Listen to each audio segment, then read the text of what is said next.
Greetings, हरे कृष्णा, जय मां काली। तो आज टॉपिक है सुबह सुबह की उनकी दिल की बातें। ठीक है, हमारे सामने है तीन ऑब्जेक्ट्स, टैरो है, गॉडेस ओरेकल और एंजल ओरेकल। आज 21 अक्टूबर यानी कि सैटरडे। सो लेट्स सी आज हमें क्या रीडिंग मिलता है। ठीक है, शुरुआत करते हैं सबसे पहले फ्रॉम द टैरो, देखते हैं हमें क्या रीडिंग मिलती है। ओके, चलो करते हैं कार्ड्स की शफलिंग। चैनल को लाइक सब्सक्राइब जरूर कीजिए, शेयर कीजिए वीडियो को, कमेंट भी कर सकते हैं। ठीक है, सो लेट्स सी हमें क्या रीडिंग मिलती है। जनरल रीडिंग है, so keep an open mind. ठीक है, पहला कार्ड आ गया है नाइट ऑफ कप्स। ठीक है,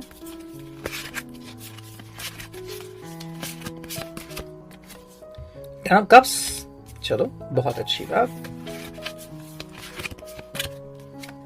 टू ऑफ कप्स, ठीक है, द हायरोफेंट। ओके, चलो तो हमें 4 कार्ड मिल चुके हैं। एक और कार्ड ले लेते हैं एंड ये है 7 ऑफ वांड्स। ठीक है, इसको रखते हैं हम साइड पे। सो लेट्स सी, देखते हैं हमें क्या रीडिंग मिलती है। देखो भाई, शुरुआत तो है नाइट ऑफ कप्स से, यानी कि कैंसर, स्कॉर्पियो, पाइसेस। उसके बाद मिला है 10 of cups, 2 of cups, the hierophant and 7 of wands. वैसे तो ये रीडिंग 12 राशियों के लिए है, लेकिन अगर हमें स्पेसिफिकली राशियां जाननी है तो यहाँ पे आ गई है cancer, Scorpio, Pisces, Aries, Leo, sage and hierophant मतलब कि टॉरस। ठीक है, अगर हम इस रीडिंग को देखें तो क्या कह सकते हैं, you know what we can say about it. So let's see. मैं देखो यहाँ पे इस पर्सन की आज की जो फीलिंग है, आज की जो अंडरस्टैंडिंग है वो ये है कि भाई I am ready, I am all set to go. आप बस कहो और जहां पे मिलना है बताओ, मैं वहां पे आपसे मिलने के लिए आ जाऊंगा। आई थिंक ये पर्सन काफी एक्साइटेड है एंड इस पर्सन के माइंड में आपके बारे में बहुत कुछ चल रहा है। इनफैक्ट इस आई थिंक रिश्ते को लेके काफी सपोर्टिव है। ठीक है, एंड आप जैसे कि यहाँ पे इसका पहराव देख रहे हैं या फिर सुबह की जो वाइब देख रहे हैं, मेरे हिसाब से चीजें ऐसी है कि ये आपसे डेफिनेटली कहीं पे मिलना चाहता है, रोमांटिक मूड में है एंड यही एटीट्यूड वो कंटिन्यू करना चाहता है। ठीक है, हो सकता है आपके लिए वो कुछ सरप्राइज प्लान करे, आपको शायद कुछ गिफ्ट्स दे दे, शायद कुछ फ्लावर्स वगैरह दे दे, या फिर जो भी उसको पसंद है। यू नो, मे बी उसको फोटो खींचना पसंद है, वो फोटोग्राफर है तो शायद अपना कैमरा लेके आएगा, या फिर अगर उसके पास उसको अगर लंबी ड्राइव पसंद है, लॉन्ग ड्राइव, तो शायद आपको घुमाने के लिए लेके जाएगा। So that is something, because ये क्रेजी है। ठीक है, ये टाइम उसके लिए बहुत ही महत्वपूर्ण है एंड आपके साथ मिलके इस मोमेंट को बहुत ही ज्यादा क्या कहते हैं मुझसे पावरफुल बनाना चाहता है। ठीक है, यानी कि भी आप दोनों के ही याद में ये मोमेंट रहे। अब बात ये जाननी काफी इंपॉर्टेंट है, इसके लिए आप बहुत स्पेशल हो, बिकॉज जब से आप इनके जिंदगी में आ गए हो, इनके जिंदगी में खुशियां लौट आई है। ठीक है, जनरल रीडिंग है, ये ध्यान में जरूर रखिएगा। सेकंड जो कार्ड मिला है वो 10 of cups, cancer, Scorpio, Pisces. इससे हम किसी किसी के लिए प्रेजेंट, किसी किसी के लिए पास्ट भी देख सकते हैं। कैसे? कई बार क्या होता है कि हम किसी को याद करते हैं कि जब हम इस पर्सन के साथ थे तो कितने खुश थे।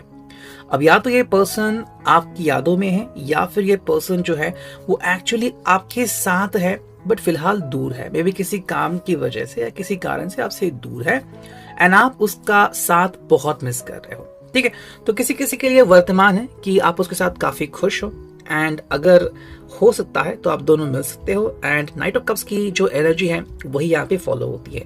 हालांकि किसी किसी के लिए उसका पास्ट है, जैसे में भी आप किसी को इमेजिन कर रहे हो जब आप उस पर्सन के साथ थे, आपने जो भी समय बिताया था साथ में, आप उसे काफी ज्यादा मिस कर रहे हो कि ये पर्सन दोबारा मेरी जिंदगी में आ जाए या फिर दोबारा से हम मिले, रिश्ता जो है वो फिर से शुरू हो जाए। 2 ऑफ कप्स ये एनर्जी जो है वो आपके पास्ट और फ्यूचर को बांधती है। कैसे? अगर हम यहाँ पे देखते हैं तो कहीं ना कहीं ये पास्ट का कनेक्शन है जिसको लेके आप फ्यूचर में जाना चाहते हैं। हालांकि यहाँ पे छोटा सा डिफरेंस आता है, वो क्या है कि आप में से कुछ लोग जो है वो इसी पर्सन को दोबारा पाना चाहते हो, आप में से कुछ लोग ऐसे हैं इस पर्सन जैसा कोई जो आपको इतना प्यार दे, बट उसमें वो डिफरेंसेस होनी चाहिए।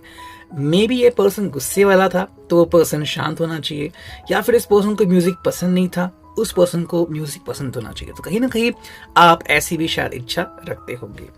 द हायरोफेंट, अगर हम इस कार्ड के बारे में देखें तो कहीं ना कहीं यहाँ पे आपकी एस्पिरेशंस दिखती है, मे बी कि आप इस पर्सन के साथ अपना जीवन देखते हो, या फिर इस रिश्ते को आप और भी ज़्यादा मजबूत करना चाहते हो। स्पेसिफिकली उनके बारे में है जो मैरिड है, एंड मे बी आपको लगता है कि yes I am pretty happy with this person, लेकिन कभी कभी ये पर्सन जो है वो वियर्ड बिहेव करता है, या फिर अपनी ही आदत आपके ऊपर थोपता है, और इससे कई बार आप या तो चिढ़ते हो या तो थोड़े से नाखुश हो जाते हो। जो फाइनल कार्ड मिला है वो 7 ऑफ वांड्स, एरीज, लियो, साज। अगर हम इसकी मीनिंग देखें तो ये पर्सन और आप में जब कभी भी छोटी मोटी तकरार होती है तो एक्चुअली प्यार बढ़ जाता है, ठीक है। ये कहीं ना कहीं पॉइंट आउट करता है passion to your life, passion to your love, ठीक है।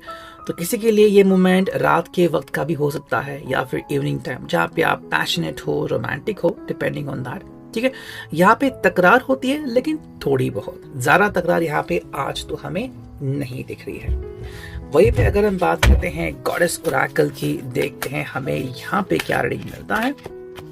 Here we go, एराक्यूरा। क्या है इसका मतलब? It is all about blossoming, ठीक है। You are just getting started, so have patience with yourself and the process and do not give up. I think कहीं ना कहीं ये पर्सन बहुत ही ज्यादा सोच रहा है आपके बारे में, ठीक है। एंड ये जो सैटरडे है वो बहुत ही मतलब अच्छे तरीके से सरप्राइजिंगली प्लान करना चाहता है। एंड ये उनकी सुबह की हालत है कि अभी तो पार्टी शुरू हुई है, काइंड ऑफ थिंग। अभी तो बस मैंने एंजॉय करना शुरू किया है, हमें और भी बहुत कुछ एंजॉय करना है। तो शायद वो चीज़ यहाँ पे हमें दिखती है, कहीं ना कहीं उनके माइंड में हो सकता है जो जुबान से निकल के यहाँ पे आ चुका है।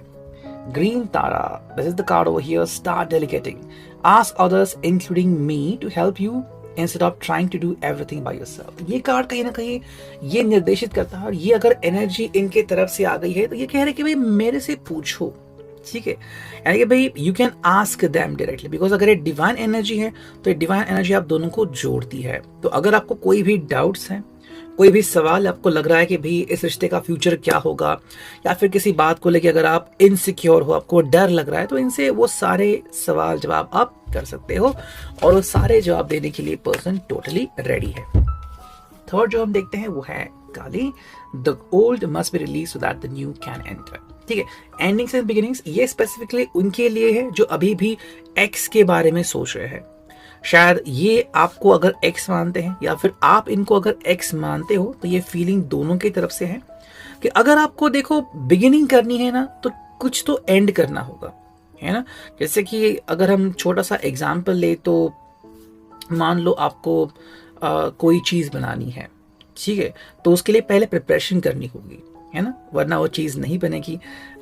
जैसे कि मान लो आपके पास गराज में ऑलरेडी एक कार है, आपको अगर दूसरी कार खरीदनी है तो पहली कार को बाहर निकालना पड़ेगा। बिल्कुल वही चीज़ है, अगर आपके दिमाग में या दिल में कोई और पहले से बसा हुआ है और आप चाहते हो कि मेरी जिंदगी में कोई नया पर्सन आ जाए, कैसे मुमकिन है, वरना तकलीफ आपको ही होगी। तो ये उन लोगों के लिए है जो या तो अपने एक्स से बहुत ही ज्यादा कनेक्टेड है, या फिर उनसे छुटकारा पाना चाहते हैं। ये डिसीजन टोटली आपका होगा। वही अगर हम देखते हैं यहाँ पे एंजेलिक गाइडेंस हमें क्या मिलता है आज के लिए with in the next few months. तो अगर आप इस स्पेसिफिक चीज के लिए देख रहे हो तो आने वाले कुछ ही महीनों में आपको इसका असर देखने को मिलेगा।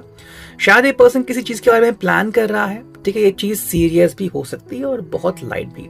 मे बी कुछ प्लान कर रहा है विथ यू नो कि एक कहीं पे पार्टी करते हैं, या फिर दोनों मिलकर डिसाइड करते हैं कि कौन सी डेट फाइनल करनी है फॉर योर मैरिज और फॉर योर एंगेजमेंट, है ना। तो वो चीज़ यहाँ पे आती है। नो नीड टू वरी, ये पर्सन खुद कह रहा है कि आपको फिक्र करने की जरूरत नहीं है, ये आपके साथ है। जो भी सवाल है आपके, आप इनसे पूछ सकते हो, एंड सारे जवाब देने के लिए बिल्कुल रेडी है।